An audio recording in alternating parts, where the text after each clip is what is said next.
tarde. Yo entendí que era por Zoom, por eso le dije que me iba a cambiar.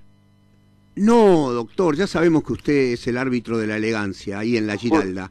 Justo.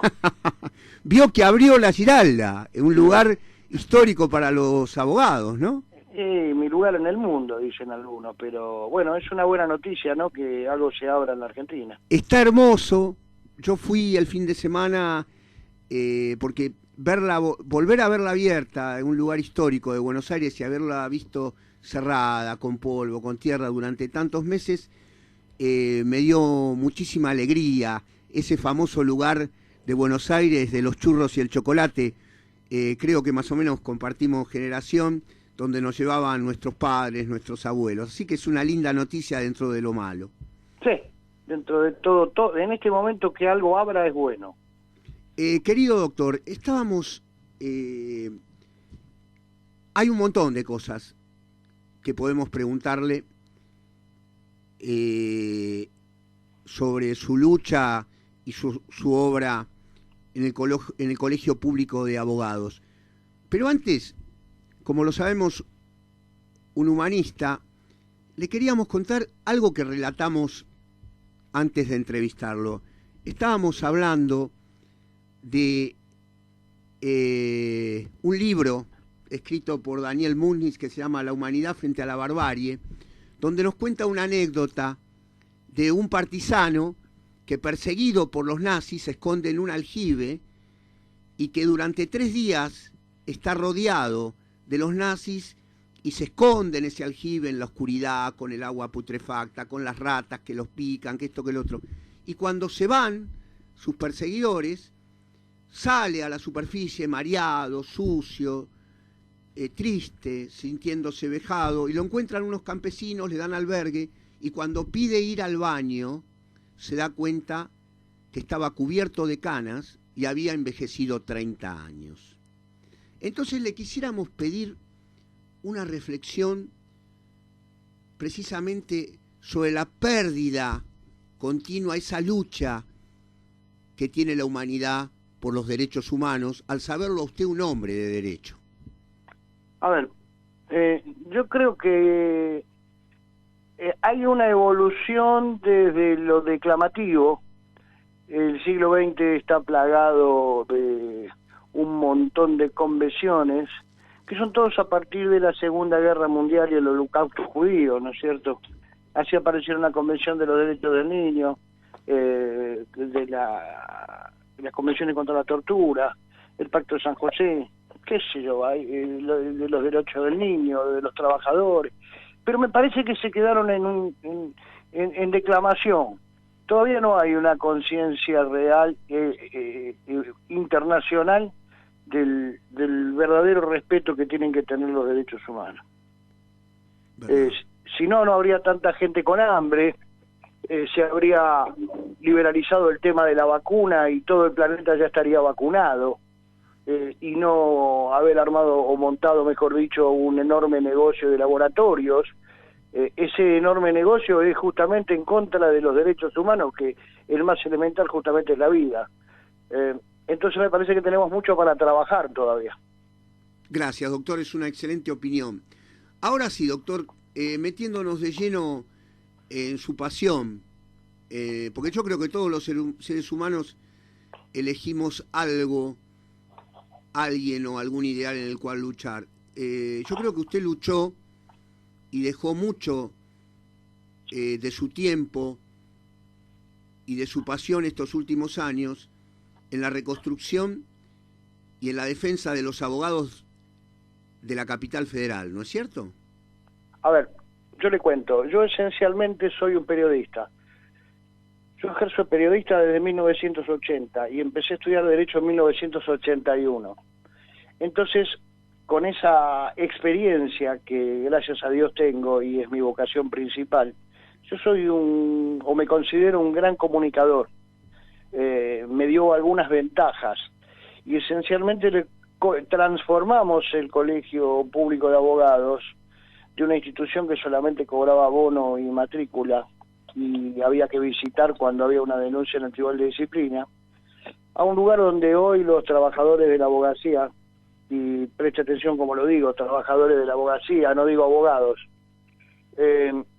pueden ir a hacer todo, desde mandar una carta o una carta documento, un telegrama relacionado laboral, hasta mandar al registro de la propiedad inmueble de la provincia de Buenos Aires un certificado de dominio, o tramitar su pasaporte, su DNI, o incluso sacar el registro de conducir y pagar las multas que tengan anteriores a la expedición dentro del propio colegio. Eso se hizo con el olfato de un tipo que toda la vida trabajó de esto, de abogado me refiero, y que aprendió qué era lo que no le gustaba hacer a los abogados, ir a dónde. Entonces yo traté de que mis colegas, que tienen más o menos la vicisitud que tuve siempre yo, no tengan que seguir haciendo, por ejemplo, las colas en el correo que hay en tribunales, que eran interminables, o pagar la tasa de justicia, y conseguimos que la tasa de justicia se pague por internet, qué sé yo. Es interminable la cantidad de cosas que hemos hecho. Yo creo que hemos convertido al colegio público en una de las 5 mejores instituciones de Sudamérica directamente. Ya ni le digo de la Argentina, le estoy hablando de Sudamérica. Doctor, como consultante de letrados, no, yo también soy abogado, pero yo también lo que he observado es que muchos colegas, muchos compañeros abnegados que patean los juzgados, que patean calles, trajeados, empilchados, porque por ahí en una audiencia algunos jueces pueden llegar a llamar la atención a un abogado si no está de saco y corbata. Me pasó alguna vez. Bueno, después nos cuenta esa anécdota. Pero esa vuelta a la realidad de la profesión, de sacar el acartonamiento, como dice usted, y llevarnos a ser trabajadores del derecho, trabajadores de la abogacía, de tener un lugar donde sentarnos después de un día de fatiga, ¿no es cierto? Son logros quizás muy, muy esenciales, pero que los abogados no los teníamos. Y aparte agrego la defensa de las incumbencias contra otros colegios de profesionales. Y si usted quiere, 2 leyes de honorarios, la de la nacional y la de la ciudad de Buenos Aires, con la creación de la UMA, que ahora se viene el 25% de aumento, gracias a Dios. ¿Cómo le puedo explicar? Todo uno lo aprendió, lo mamó de la necesidad que uno tenía cuando esas cosas no estaban. A ver, los pibes más jóvenes, nosotros estamos en el colegio desde el año 2006, seguramente deben creer que esto vino siempre con el colegio. Para ellos no existió Gente de Derecho, Rizo, Aguad y todos los que hemos participado en esto, sino que creen que esto fue siempre así. Pero los que venimos en la profesión de antes, yo cumplo 35 años de profesión en el mes de marzo, sabemos perfectamente que antes el colegio no era la casa de todos los abogados. Era la casa de algunos abogados con cierto sesgo ideológico, con cierto nivel económico, y que el grueso de los abogados, que son proletarios de la profesión, somos proletarios de la profesión, no teníamos mucha cabida. Había más gente en la Giralda o en el Foro, usted se acuerda del bar de Corrientes de Uruguay, o el Petit, que en el bar del colegio público. Sí, señor. Yo le cuento, mire, cuando yo llegué al colegio en el 2006, entraban al colegio, de acuerdo a las estadísticas, entre 500 y 700 abogados por día. Hasta antes de la pandemia, dejemos la pandemia porque es otra historia, estaban entrando en el colegio entre 7.000 y 10.000. Teníamos más de 150.000 y esto se mantuvo y se acrecentó en la pandemia. Teníamos más de 150.000 visitas de la página web de manera diaria. ¿Qué sé yo? No sé. Durante la pandemia tuvimos 35.000 personas que hicieron cursos por internet. Tratamos de acercarle el colegio a la gente. Perdón, doctor, algo que yo vi como un gran logro fue bueno, ahora las situaciones económicas son diferentes, pero recuerdo los préstamos de honor a letrados que no tenían estudio, que Sí, recién se es viejo recibían. eso, es viejo eso. A ver, nosotros cuando llegamos lo primero que dijimos es que no podía ser que para tener jurisprudencia online usted tenía que suscribirse a una empresa que era La Ley Igual Derecho, no sé si usted recuerda esto, o comprar los CD. Entonces hicimos un contrato con una empresa de jurisprudencia que se llama Utsupra, y todos los abogados tenían jurisprudencia gratuita, lo paga el colegio. Después les conseguimos sitios web para que puedan poner la página del estudio en internet, qué sé yo, le dimos un mail con la desinencia CPACF, que al abogado le gusta, ¿vio? Y todo eso sin que le salga un solo centavo al abogado. No, y aparte, letrados que no tengan estudio jurídico como yo, a veces podemos atender en el colegio. Sí, pero no tenemos estudios part-time, eso sí es una asignatura pendiente. No, pero yo digo espacio, sentados, bueno, pero en el bar puede atender perfectamente. No, yo lo he citado en los sillones, al eso, lado del lugar donde se consulta jurisprudencia. Hay que saber utilizarlo, ¿no? Lógico. Ahora, y doctor, algo que nos llamaba mucho la atención.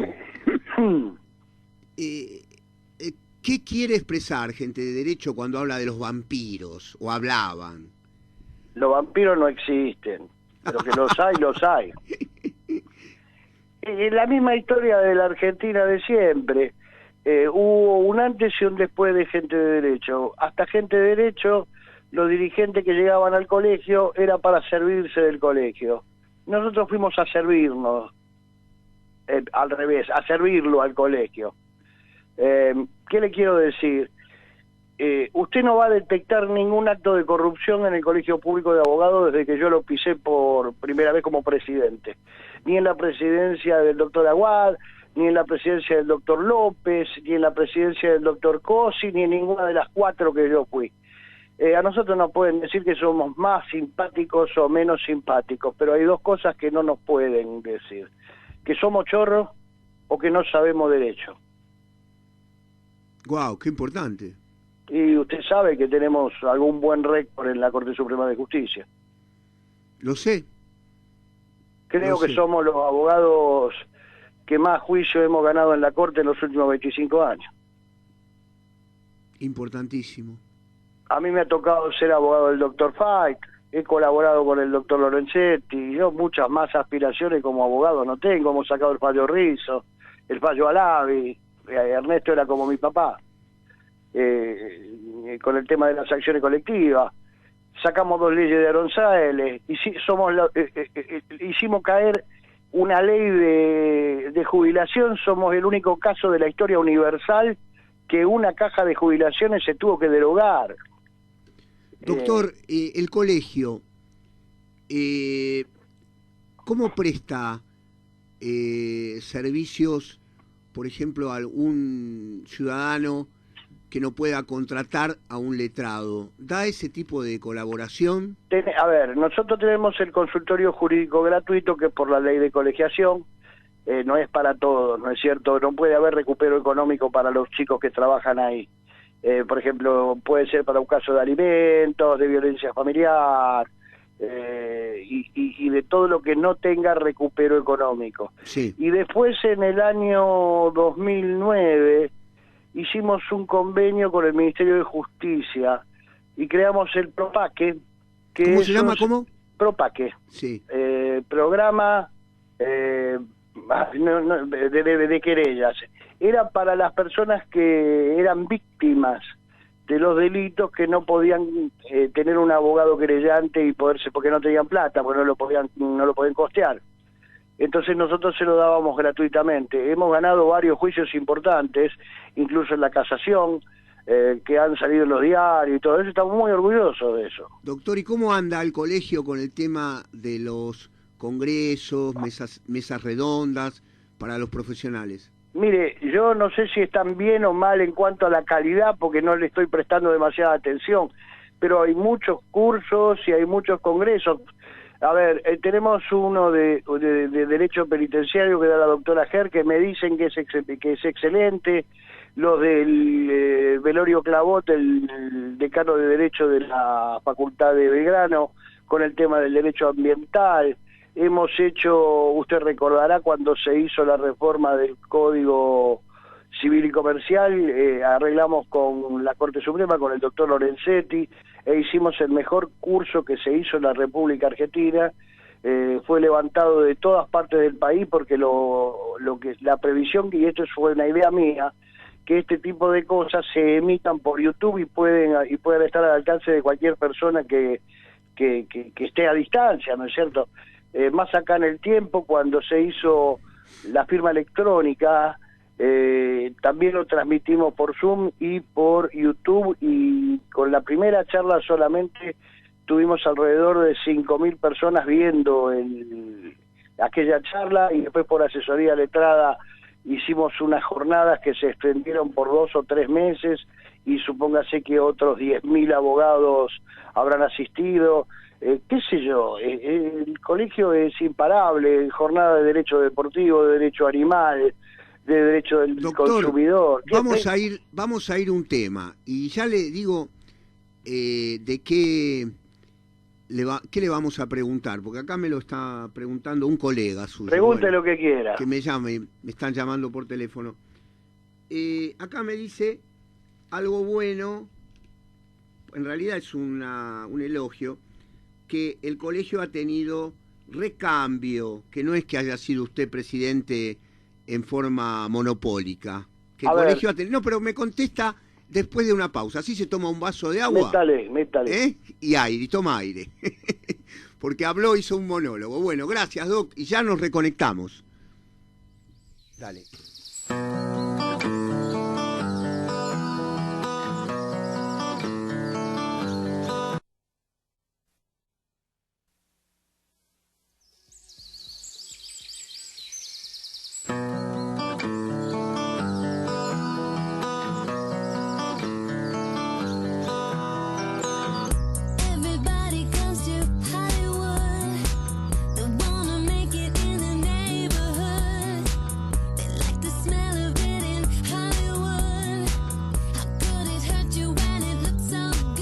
Shine your light now. This time it's got to be good. You get it right now, yeah. 'Cause you're in Hollywood. There's something in the air in Hollywood. The sun is shining like you knew it would. You're riding in your car in Hollywood. You got the top down and it feels so good. Everybody comes to Hollywood. They wanna make it in the neighborhood. They like the smell of it in Hollywood. How could it hurt you when it looks so good? I lost my memory in Hollywood. I've had a million visions, bad and good. There's something in the air in Hollywood. I tried to leave it, but I never could. Shine your light now. This time it's got to be good. You get it right now, yeah. 'Cause you're in Hollywood.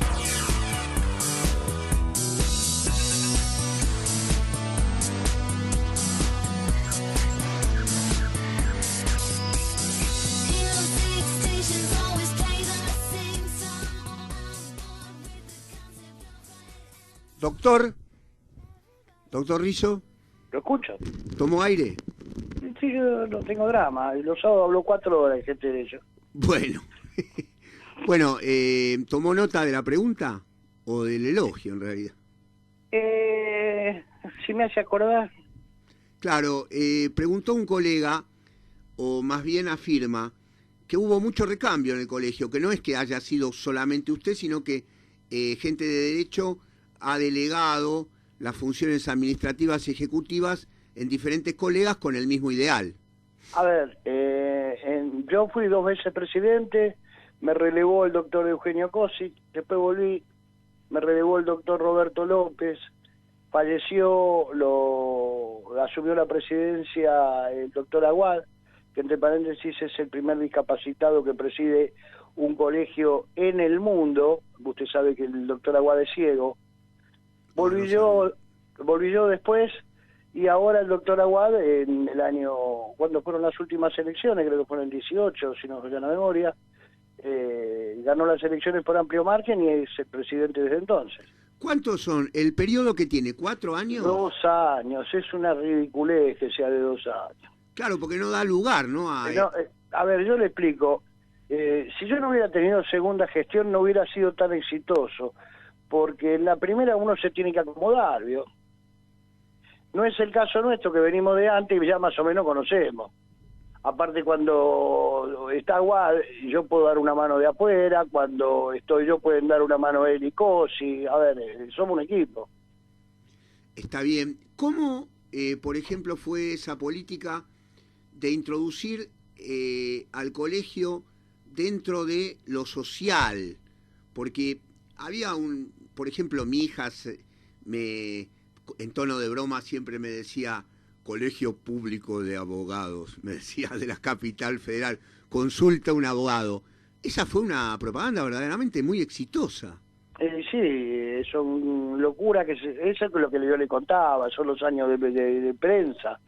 Usted calcule que, por ejemplo, el doctor Aguad hace 35 años que trabaja en los medios de difusión también. Somos, en muchos casos, periodistas metidos a ¿cómo se dice?, a abogados, o que desembocamos o terminamos como abogados, pero venimos de la comunicación. No, pero aparte de una propaganda que tenía un efecto,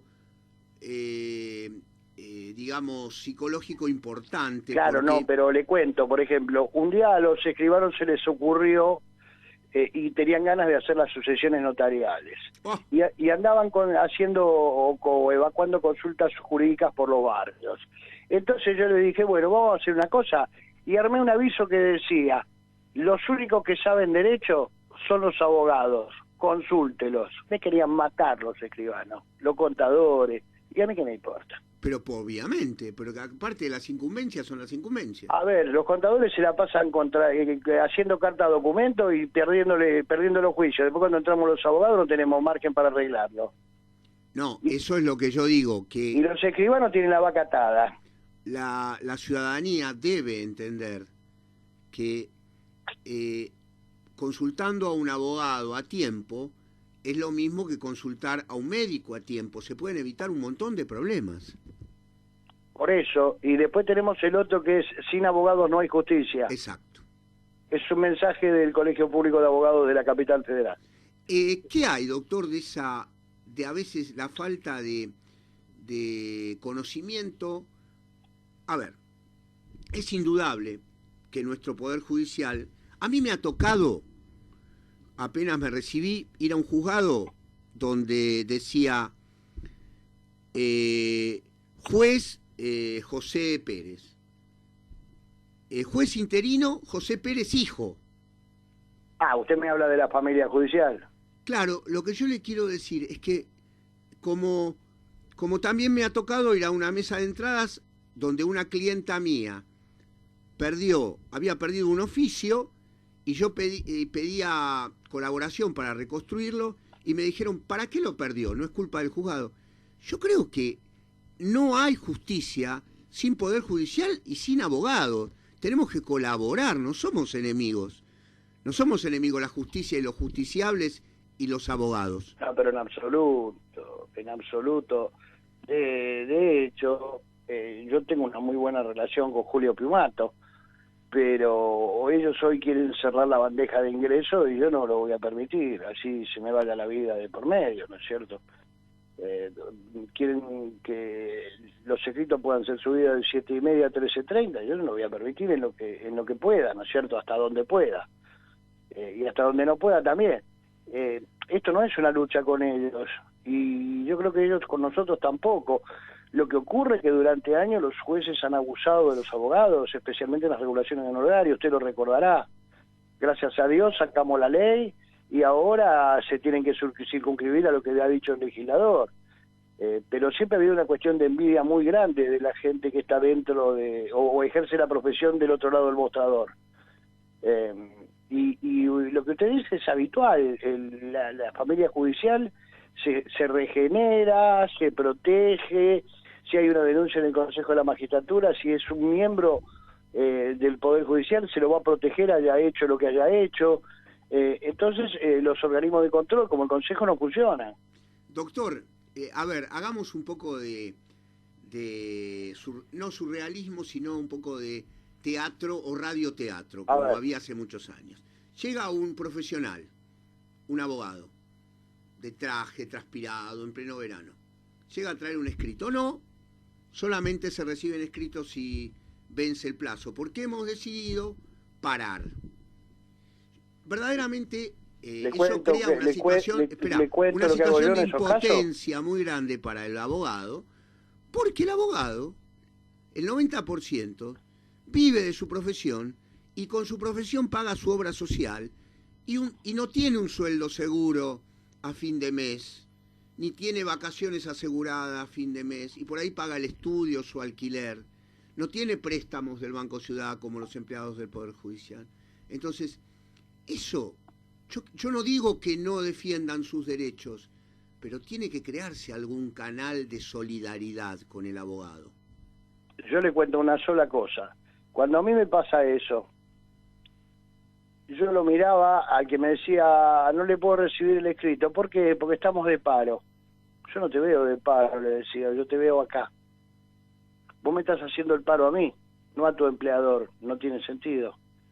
Y los miraba e iba más profundo todavía. Le decía, si el juez te manda a comprarle cigarrillo, vos vas, claro que voy.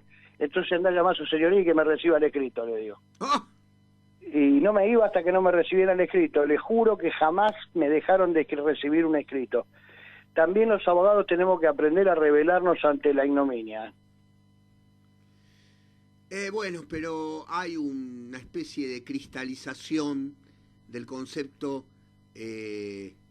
hacete amigo del juez, no le des de qué quejarte, que siempre es bueno tener para alguien que no de rascarse.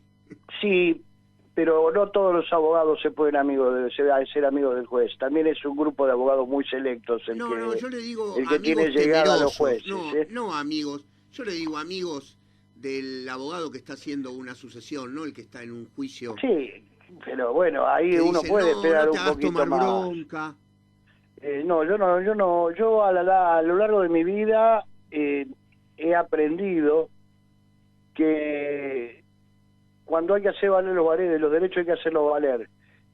Y cuando uno les dice siempre que sí, es el momento que menos lo respetan a uno. Bueno, eso en general. Y bueno, yo siempre trato de decir lo que creo. Eso ha hecho que me genere muchos enemigos, pero mucha gente me valora porque digo las cosas de frente. Bárbaro, doctor. Creo que igual antes de despedirnos va a tener 5 minutos para redondear y decir todo lo que le parezca del pasado, del futuro y del presente del Colegio Público de Abogados y de lo que quiera. Le voy a preguntar algo al margen, porque me habló de periodismo. Pregunte usted. Bueno, usted me habló de periodismo. Sí. Bueno, todos conocemos que usted es un futbolero y un apasionado del rojo, Independiente. Sí. Pregunta, ¿cómo ve el fútbol argentino? ¿Cómo se juega o cómo está institucional? Es parte de lo mismo. Es un desastre. Hemos llegado a un nivel de mediocridad descomunal, 13 equipos clasificados para copas internacionales, ninguno llegó a cuarto de final. Estamos realmente muy mal, con planteos de los equipos muy mezquinos y que se juega muy feo. Eso también es una consecuencia de lo económico que hace que los mejores jugadores se vayan. Antes iban a Europa, después se fueron a México, después a Estados Unidos, ahora están yendo a Bolivia, Paraguay, Chile, Ecuador. En cualquier lado les pagan más que acá. Es verdad. Recuerdo, le voy a preguntar de su club, ¿puedo? Pregunte lo que quiera. Recuerdo que yo que soy más un apasionado del fútbol de escritorio, de leer historia del fútbol, Sí. Grandes partidos, porque heredé algo de mi viejo de que en la cancha iba a tener problemas, que me iban a matar, que me iban a tirar gases lacrimógenos. Y no fui a la cancha cuando podía, y no fui a la cancha, ni llevé tampoco a la cancha a mi hijo, que me lo reprocha muchísimo. Ahora yo le hago una pregunta de Independiente puntualmente. Un club que se caracterizaba, por mi lectura, por ser los famosos simpatizantes de Paladar Negro, de teoría hablo, y también por la famosa hinchada de damas que tenía Independiente. Claro. Ahora,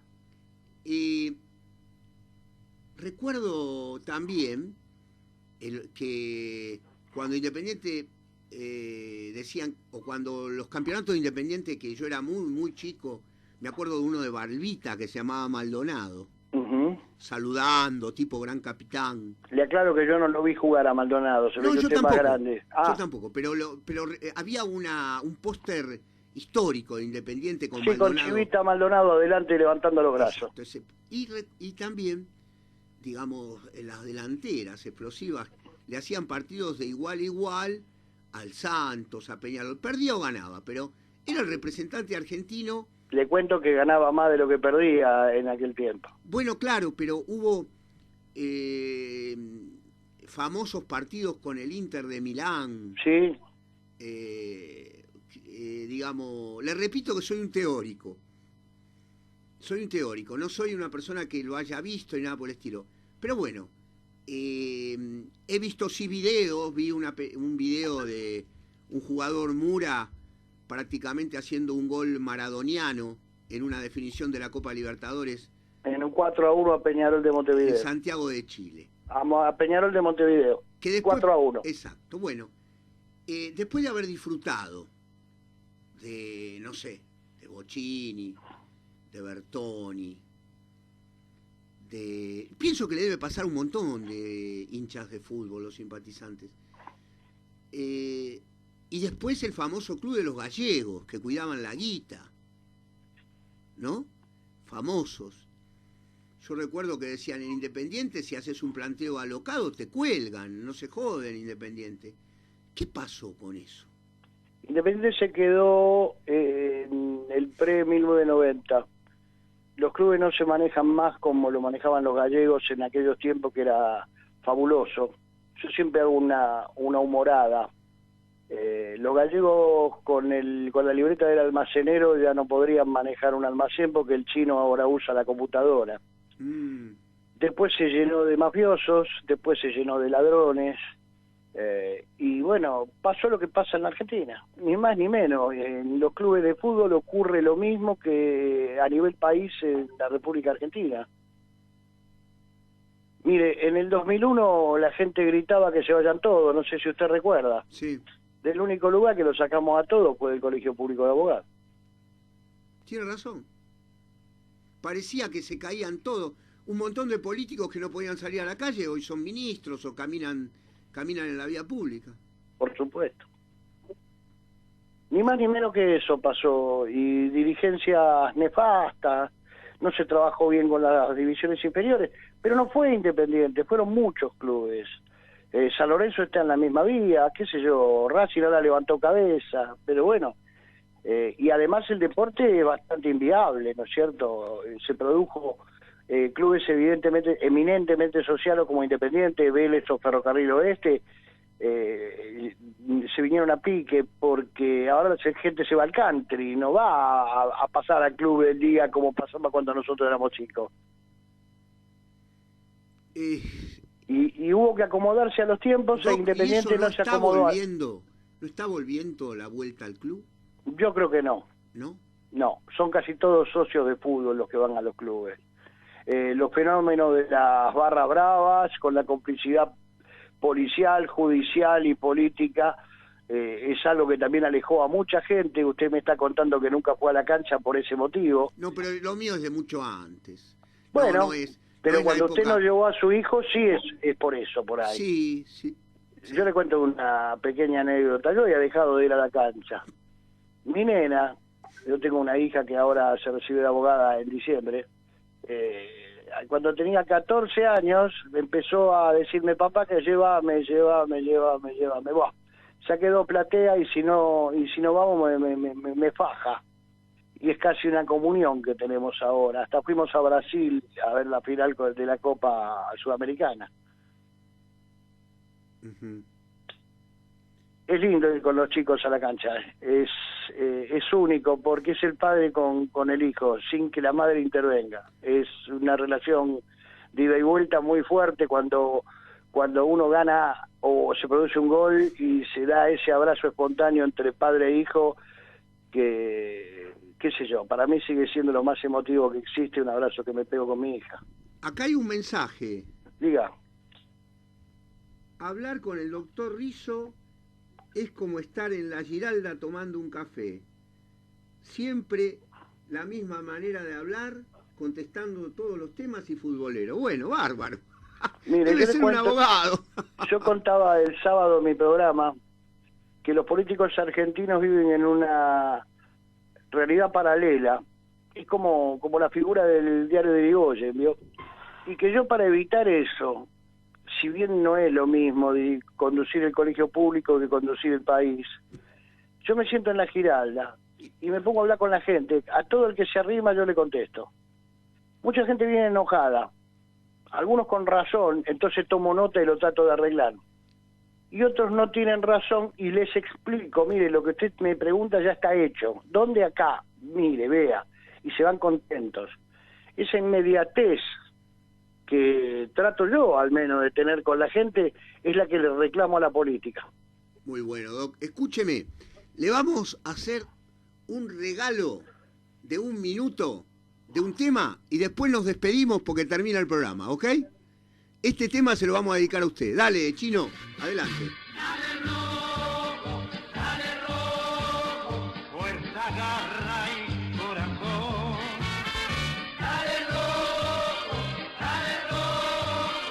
a la lucha con fervor. Dale rojo, la tribuna exclamará. Y el grito de dale rojo, dale, con amor te seguirá. Independiente, orgullo nacional. Bueno, doctor, ¿conoce esta marcha? Esta marcha se empezó a usar en el Estadio Libertadores de América allá por los años 70. Usted la pasa y uno lo ve venir a Pepe Santoro, a Ricardo Pavoni, al Pato Pastoriza, a los pibitos, a Bocini y a Bertoni. Lo ve venir a Miguel Ángel Raimundo con la peluca, al Melcho Balbuena que se fue, a Rubén Galván que se fue, a Luis Garisto que se fue, al Zurdo López que está sordo, a Pancho Sá, qué sé yo, es mucha emoción y uno recuerda a mucha gente que ya no está, ¿Sabe incluido que los dos que iban conmigo a la cancha, que ya se fueron los dos. un gran compañero mío de la Universidad de Belgrano, el doctor Bandiera, que nos está escuchando, es hincha de Independiente y me dice que estuvo en esa final de la Sudamericana? Doc, se nos fue el tiempo. Espero que se haya sentido cómodo. Gracias. Que esté bien usted, que esté bien su familia. Que sigan los logros, porque pienso que al Colegio Público de Abogados no lo necesitan los abogados solamente, los necesita la Ciudad Autónoma de Buenos Aires. Un gran abrazo y gracias. Y pronto de nuevo vamos a comunicarnos con usted y si puede nos va a atender. A la orden, como siempre, mi viejo. Muy buenas tardes y mil gracias por estar con la gente. Gracias. Chao, viejo. Bueno, hermosa charla. Daba ganas de no cortar.